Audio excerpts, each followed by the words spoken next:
you know when to start talking, or do you want me to cue you? Can you bring?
Aloha and good afternoon, everyone. Thank you for watching. This is Now. Dylan is on assignment in Hilo. We will check in with him a little later, but first, today's top headlines.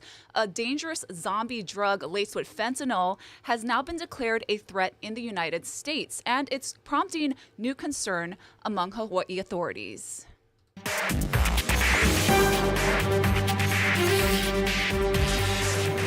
Officials say tranq, which is fentanyl combined with the animal tranquilizer xylazine, is being linked to an increasing number of deaths. While users report a longer high, experts say the injection is particularly dangerous and can lead to severe ulcers and the need for amputation. The drug, which is wreaking havoc on the mainland, may also be linked to an overdose case here in Hawaii. Authorities said an overdose death last year in Honolulu could be tied to the drug combo, and an investigation is ongoing. This is the first time in history that the White House has declared a drug to be a national threat. Statewide, fentanyl is likely linked to at least 60 deaths, and officials say that preliminary number is expected to climb as numbers from last year's autopsy reports are finalized. Investigative reporter Allison Blair has more. So far, death certificates show about 75% of last year's deadly overdoses were men. The vast majority were between 20 and 65 years old. While that is a wide range of ages, there was no clear peak. As for where many of these deadly overdoses are occurring, officials say about half happened on the neighbor islands. It's one of the most powerful drugs ever created, 50 times more potent than heroin. This is what a deadly dose of fentanyl looks like, a few specks of powder, tinier than the tip of a pencil. And nowadays, it's turning up in unexpected places, oftentimes unknowingly mixed in with other drugs, like counterfeit prescription pills, meth, cocaine, and heroin. You never know what you're taking, and that's the scary part because fentanyl is lethal. Preliminary data released by state health officials shows there were at least 220 deadly drug overdoses last year in Hawaii. That number is expected to rise as labs finalize the remainder of last year's toxicology reports. I would predict that it'll be over 300 at the end of when we have final coding. The epidemiologist said it would be the highest number ever recorded since DOH began tracking fatal overdoses in 1999. We've confirmed the vast majority of the ODs are linked to methamphetamine. However, health officials are tracking a disturbing trend. Autopsies showed at least 60 of last year's deaths were linked to synthetic opioids, most likely fentanyl, another all-time high. That preliminary tally is also expected to rise. Health officials say over the past 5 years, fatal fentanyl overdoses have increased 400%. As for where they're happening, there are more fatal overdoses for neighbor islands than you'd expect just on the amount of population that they have. Specifically for Kauai and Maui counties. Preliminary numbers show nearly a third of last year's overdose deaths happened in those two counties. Hawaii County accounted for about 15%. The other 50% happened on Oahu. Meanwhile, officials say the internet has made getting a hold of drugs like fentanyl easier than ever. It's why Yabuta says Narcan should be in every medicine cabinet. Narcan is the only reversing agent available. The Department of Health says it hopes to have a final tally of last year's overdose deaths sometime this summer. In Honolulu, Allison Blair, Hawaii News Now. A public vigil is set for tonight to honor the 5 people killed in Monday's mass shooting in Louisville. Officials released distressing 911 calls placed by people who saw or heard the attack unfold. And we want to warn you, some of the audio and images in this report may be disturbing. Christian Benavides has more. Oh my God, there's an active shooter there. Louisville Metro Police released the 911 calls that sent officers racing to the Old National Bank Monday morning. I just saw it was a white man, dark hair. Employees were hiding as they called to get help. Is that shots fired? Yes, it is. A memorial is growing on the steps of the downtown bank where 5 people were killed. Among them, 63-year-old Thomas Elliott, senior vice president at the bank. You just don't want to believe that one of your friends would be taken like that. 45-year-old Juliana Farmer had only been working at the bank for 3 weeks. She recently moved to Louisville to help raise her 4 grandchildren. My mom was the sweetest person, lovingest person, a smile that lit up the room. Body camera footage released Tuesday shows officers arriving on scene and confronting the gunman. One of them, rookie officer Nicholas Wilt, was shot in the head and remains hospitalized in critical condition. This is not a Louisville problem. This truth is happening in every single city around this country every single day. The first funerals for the victims will be held later this week. Christian Benavides, CBS News. The surfer who lost his foot in a violent shark encounter at Kewala Basin is now speaking out. Mike Morita shared more about the terrifying experience from his hospital bed at the Queens Medical Center. I started to pray to God and I said, God, let this shark let go of my leg. And I was going back and forth with it. And it didn't let go. So I guess God wanted me to fight. So I started punching it. I started punching it as hard as I could. Officials say an 8 to 10 foot tiger shark latched onto Morita's right ankle Sunday morning while he was in the lineup with a group of friends. Surfline cameras captured the moment on video. Fellow surfers rushed to help him, and Morita gave them instructions on how to tie a tourniquet.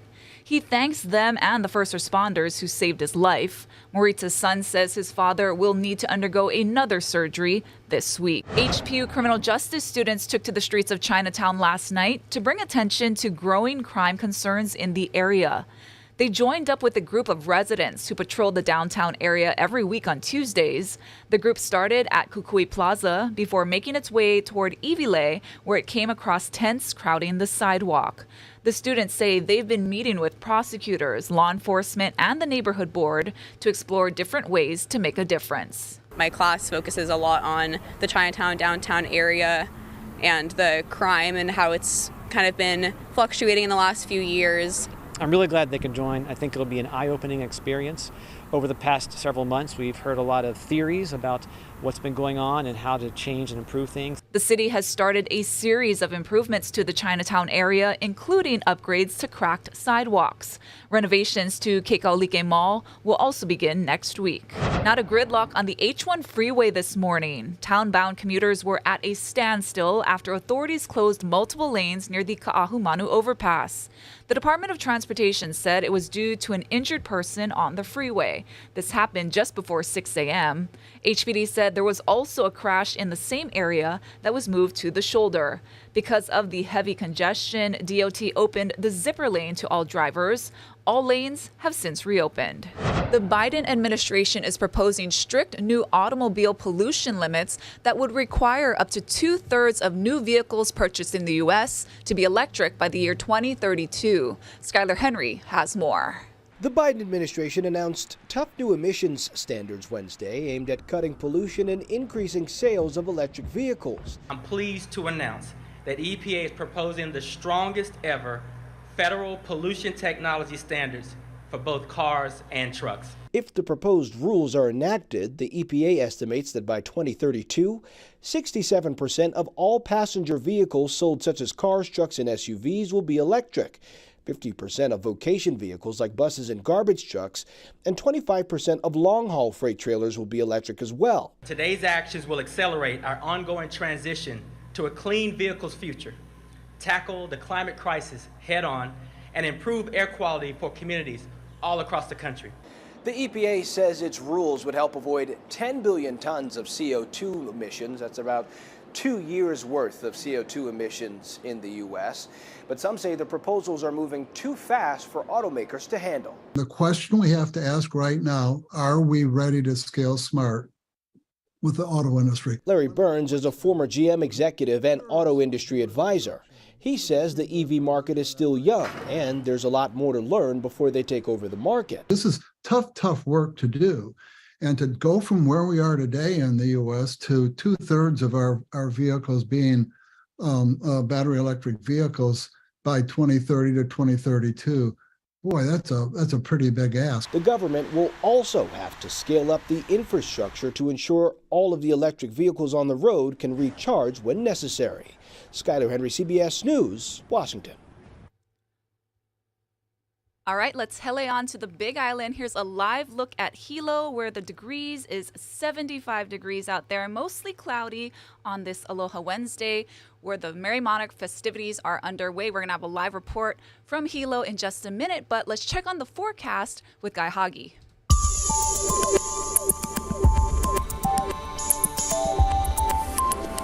We're not going to see a whole lot of significant rainfall anytime soon, especially because whatever rain comes in over the next few days will be moving out quite quickly. That doesn't allow big rainfall buildups. And you can see there are no significant systems coming in, at least anytime soon. So for the next few days, though, it's not going to be totally dry. If anything, we'll see those windward and Mauka showers in the overnight and early morning hours. Widespread rain not expected. And the middle part of the day, especially leeward sides, will remain mostly dry.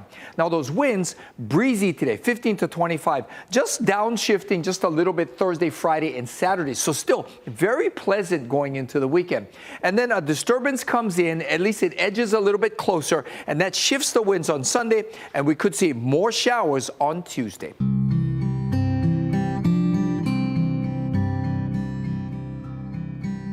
Thousands are in Hilo this week for the 60th annual Merry Monarch Festival. These are some images of the line for Ho'ike Night, which starts at 7 p.m. or 6 p.m. Lacey Denise will have more on that coming up. Now, over the decades, the festival has brought a ton of excitement and economic benefits to the Big Island. Here's Hawaii County Mayor Mitch Roth earlier today on Sunrise. This is a huge week for a 60th year. You know, Auntie Luana and the team just been doing an amazing job. You know, we've been looking a lot at sustainability, and to us, sustainability is the ability to keep our keiki here for generations, allow them to raise their keiki. Yeah. And our culture is one of those anchors that really keep us here. And hula, you know, it's part of our culture. I think King Kalakaua said that hula is the language of the heart, and you know, that means that's the heartbeat of the Hawaiian people and our local host culture, and it's just exciting. You can feel the energy in the air. Yeah, we can feel the energy here from Oahu. I can't imagine what it's like there in Hilo. We have a huge H&N team there covering all the excitement, including our Dylan Ancheta and Mahealani Richardson. You guys look fantastic. How's it going over there? Oh, why, thank you so much, Ashley. First off, I mean, Mahea, look at her. Oh, yes. Beauty. She's always filled with beauty. But thank you so much. Yes, we are here in the heart of Hilo, right outside the Mo'oheo bandstand. It's actually a pretty lovely day right now. There's been some passing showers, as I'm sure Guy mentioned earlier, but for the most part, the Hilo rain kind of held off, yeah, Mahea. Oh yeah, but it's a little humid, but that means it's going to be steamy for tonight's Ho'ike. Oh, so yes. Excited. Yes, we have been hearing about the Ho'ike plans. We can't say exactly too much, but our Lacey Denise will be sharing a little bit about that in just a few minutes. But Mahea, earlier today, well, before we get to the craft fair, I want to ask you guys flew in today. What were the airports like? The airports are like a huge reunion, even in Honolulu, and you can walk down the airport and you see, oh, they're going to Merry Monarch. they're going to Mary Monarch, that person has a papale. So it's kind of like you spot people, and it's a wonderful reunion for all sorts of friends and the halau as well. Yeah, and of course you got to wear the papale on the plane because you kind of crush it in your bag. I love yours, by the way. It's thank beautiful. you very much. Thank you so much. Ka'eo Aizan, thank you so much to him for making this for me. But yes, as Mahea said, everyone is heading to Hilo this weekend. If you are coming or if you're already on island, pack your patience because there is a lot going on. And one place that was a real hot spot earlier today was the craft fair at the Ofukchinen Civic Auditorium. I passed by there earlier, or actually I checked it out. You could barely take 2 steps. Let me tell you, it is so packed. Of course, people are so excited with this being the 60th celebration of Mary Monarch as we know it today. And in fact, I spoke with some shoppers who told me a little bit about what they bought. This has been amazing. A lot of people came very early, ready to shop, so we've been lucky and thankful and blessed, and things are running out. Here in Hawaii, we want to make sure that we always have things available that are made in Hawaii. So a lot of our items, a lot of the designs were, of course, created on Molokai. So we just like to bring Molokai to the world. I think it's fun, it's exciting, the most crowded I've definitely ever seen it, but I love seeing everybody dress up. I love seeing all the new vendors and old vendors, and I'm having fun. For sure, and it's so busy, but it's really fun seeing everyone enjoy themselves, and there's so many things to look at. Sometimes it's a little overwhelming, but it's still really fun. Yeah. Yes.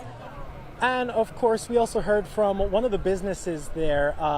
The craft fair is so crucial for so many local businesses. Of course, so many of them rely on this craft fair to really kind of make bank, so to speak, especially this time of year. It is like the highlight for them. Yeah, Mahea? Absolutely. And last year when the craft fair came back, vendors were telling me they did 4 times more than they normally did for a Mary Monarch. So if you can just imagine what it's going to be this year with a full audience at the Mary Monarch Festival, there is so much pent-up shopping. Yes, Mahea I gotta hold myself back. She will be running up that credit card bill. One person, we're going to bring in our special guest now because in fact he always has a booth here, but we're joined now by some very, very special guests. I want to welcome now Kuana Torres Kahele, legendary Hawaiian musician, and Tehani Gonzalo, Miss Aloha Hula 2000. First off, thank you guys so much for joining us. How you guys doing today? We're good. Just kind of getting into the zone for the first night of festivities. Yeah, tell us a little bit about what you are doing this year. I mean, how many halau you're singing for? What you're most excited for? Well, to be honest, I tried to not do anything this year. I wanted to actually just relax and watch, but I got busy. And so I have several halau that I'm doing this year. Mostly my hula siblings. We're honoring my late kumu, Uncle Johnny Lamho, this year, which is what we'll be doing tonight at the Ho'ike. And then several of my hula siblings, halau hi'iaka na makalehua, ke ano and lono, kumuhula napua Greg. Oh no, she's napua Silva now. Oh yes. Yeah, she just got married. Yes. So, congratulations. And then my hula sister and my sister-in-law took over the halau after Uncle Johnny passed, and so I'm singing for all 3 hula siblings who are all honoring Uncle Johnny this year in the competition part.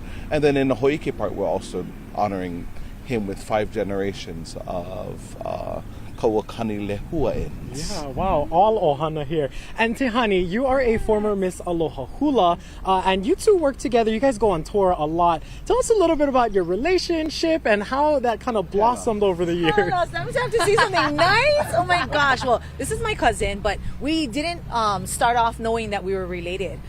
He's always been in the music business. I've been a Miss Aloha Hula since 2000, and so that connection happened back then. And then through that time, we started to find out that we were closely related, like our grandmothers are related to one another. So it's not just the kind of, oh, he's my cousin, like 7 generations or connections apart. Yeah, so that's why I don't know, I think we tend to work with one another even more now that we have a pilina. But yeah, I guess, we do all kinds of stuff together, hang out, go Ben Franklin, all the things. Y'all go eat together. And she's my neighbor. Food. She literally lives right across the 10 steps away. And that makes it so convenient because we know Mary Monarch gets to be very, very busy. But yes. I have to say, when the two of you are on stage.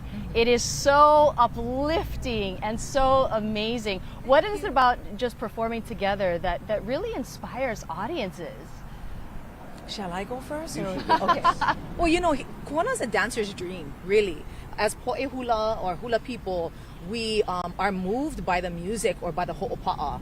And so him just being the exceptional artist he is, it's not hard to express yourself, right? So this has been like just a great partnership in that I don't have to try so hard. I just have to, you know, elevate his compositions and listen to his voice, and his voice guides me. And I feel like our kupuna also are connected and connecting us and just like sending us off on our way to just do our thing. You know, I think that's the best thing, the best way to express my aloha for him. Is that enough for you? Is that enough? I'm speechless. I know. I'm speechless. For musicians, I think the relationship from musician to dancer, and not all musicians do this, but for the very few that do, there's an unseen thing that happens on the stage between singer and dancer, that if you should be lucky enough to pick up on that, that's when magic happens. And when you and that dancer connect, you just off in another world. The audience disappears, the stage disappears. It's just you two doing your thing, and unknowingly, the dancer always provides that extra boost of gas and emotion and whatever you need to drive the vehicle, so to speak. And so whenever we get together and we do stuff, singing, dancing or whatnot, that's always the situation with us too.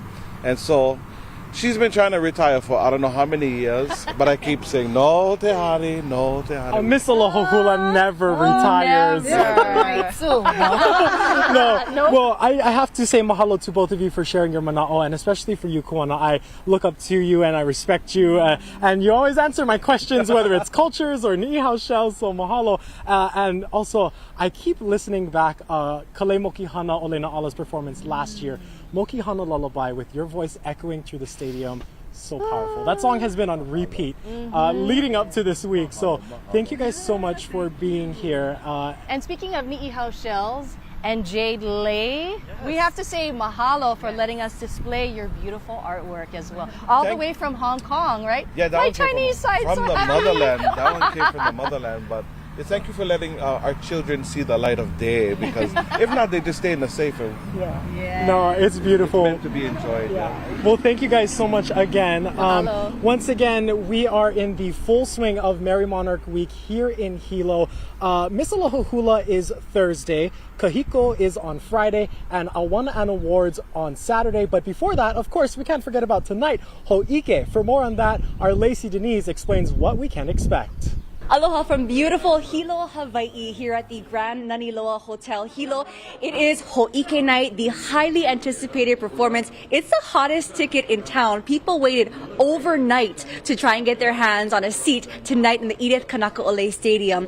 It's going to start off with the powerful Halau o Ke Kuhi, the namesake, the legacy of Edith Kanakaole.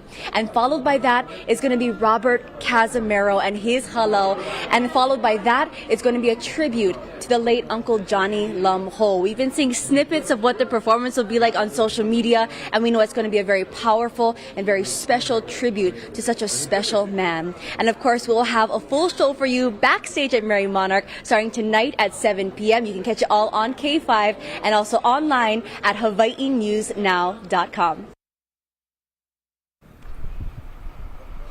And yes, of course, this is once again the broadcast schedule. We will be airing Ho'ike and all the competitions on K5 and online, so it's going to be a lot of fun. So yeah, thank you guys for sticking with us. We're also going to be broadcasting again tomorrow here at noon, and Friday we got some very special guests lined up, so you're going to want to stay tuned for that. For now, we'll send it back to Ash in the studio. Now, Dylan and Mahia, we're going to see you a little later on in tonight's newscast. What can our viewers expect from you guys then?